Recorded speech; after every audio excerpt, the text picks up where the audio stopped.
భారతరత్న దేశంలో ఎక్కువగా సేవ చేసినదనుకు దేశం కోసం ఇక్కడ ఏదో విధంగా కాంట్రిబ్యూట్ చేసినదనుకు ఫస్ట్ అవార్డ్ అని చెప్పుకోవచ్చు. దేశంలో ఏది ఫస్ట్ అవార్డ్ అంటే భారతరత్న అని చెప్పుకోవచ్చు. భారతరత్న అనేది చాలా కొంతమందికి దక్కింది. దాంట్లో నాకు దాదాపుగా 4 పేర్లు తెలుసు. ఆ పేర్లు వచ్చేసి మనకు సచిన్ టెండూల్కర్‌కి కొద్దిగా కాంట్రవర్సీ వచ్చింది అతనికి ఎలా ఇచ్చారు అని.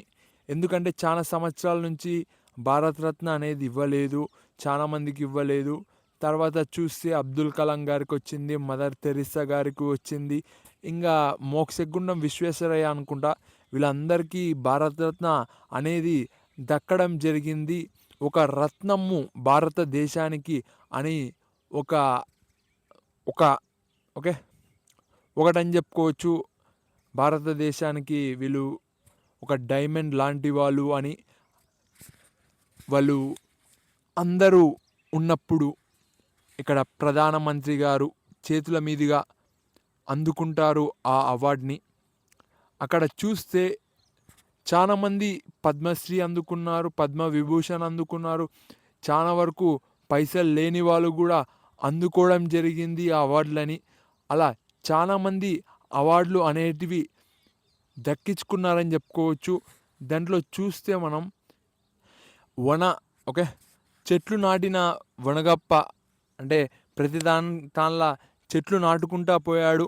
అతనికి కూడా అవార్డు అనేది దక్కడం జరిగింది. ఇక్కడ వాళ్ళ కష్టాన్ని చూసి ప్రభుత్వం గుర్తించి వాళ్ళకు అవార్డ్స్ అనేటివి దేశవ్యాప్తంగా ఇక్కడ రాష్ట్ర వ్యాప్తం, దేశవ్యాప్తం అని ఇలా రకరకాల అవార్డులు అనేటివి ఉన్నాయి. భారతరత్న అంటే మామూలు విషయం కాదు. ఇక్కడ అబ్దుల్ కలాం గారికి దక్కింది. అతని ఒక సైంటిస్టు. ఓకే, మదర్ తెరిసా గారికి దక్కింది. కొద్దిగా ఆమె పైన కాంట్రవర్సీ ఉంది అది ఇది అని. ఇంకా మోక్షగుండం విశ్వేశ్వరయ్య గారికి దక్కింది. అతనికి తగినట్టుగానే దక్కింది ఇక్కడ మోక్షగుండం విశ్వేశ్వరయ్య గారికి మరియు ఇక్కడ అబ్దుల్ కలాంకి అనేది జనాల్లో ఉంది. కొద్దిగా ఈ అవార్డు కూడా అంత లోపలికి పోలేదు, ప్రజల లోపలికి. ఇక్కడ గవర్నమెంట్ అనేది ఉందా లేదా అనేటట్టుగా కనపడుతుంది, కానీ చాలా పవర్ఫుల్ అని చెప్పుకోవచ్చు. ఇక్కడ గవర్నమెంట్ ఉందా లేదా అని కనపడుతుంది కానీ చాలా పవర్ఫుల్. అలాంటి భారతరత్న అవార్డు, ఆ భారతరత్నతో పాటు కొన్ని ఇక్కడ దేశం నుంచి కూడా కొన్ని సేవలు అనేటివి ఫ్రీగా ఇస్తారని చెప్పుకోవచ్చు. ఉచితంగా బస్సు ప్రయాణం, ఉచితంగా ఫ్లైట్ ప్రయాణం, పింఛన ఇలా చాలా వరకు ఉంటాయని చెప్పుకోవచ్చు. ఆ అవార్డు అనేది సాధించడం అంటే మామూలు విషయం కాదు. ఇక్కడ ఎవరికి నలుగురికే ఇచ్చారని చెప్పుకోవచ్చు. దాదాపుగా ప్రధానమంత్రులు గారు ఓకే మనకు ఇస్తారు ఈ అవార్డులని. ఇక్కడ ప్రైమ్ మినిస్టర్ అని చెప్పుకోవచ్చు. ప్రైమ్ మినిస్టర్ మనకు చాలామంది ప్రైమ్ మినిస్టర్ గారు ఉన్నారు, కానీ వాళ్ళకి ఎవ్వరికి ఇవ్వలేదు భారతరత్న. ఇక్కడ వేరే వాళ్ళ కేటగిరీకే ఇచ్చారని చెప్పుకోవచ్చు.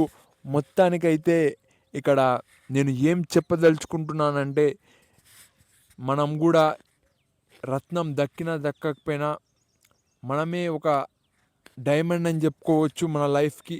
ఇక్కడ ప్రత్యేకంగా స్కూల్లో ఫస్ట్ ర్యాంక్ కోసం పోటీ పడినట్టు ఇక్కడ భారతరత్న కావాలి అనుకుంటే కాదు. దాని గురించి మాట్లాడదామని నేను ఈ వీడియోలో ప్రత్యేకంగా ఇక్కడ మాట్లాడుతున్నానని చెప్పుకోవచ్చు.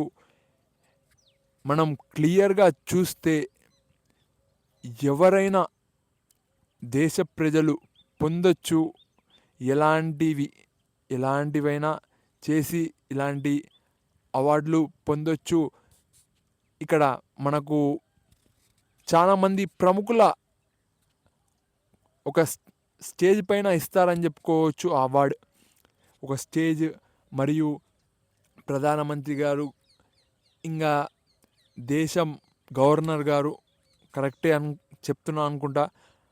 ఇలా చాలామంది ప్రముఖులు, మినిస్టర్లు, సెంట్రల్ మినిస్టర్లు, రకరకాల మనుషుల ముందు ఇస్తారు.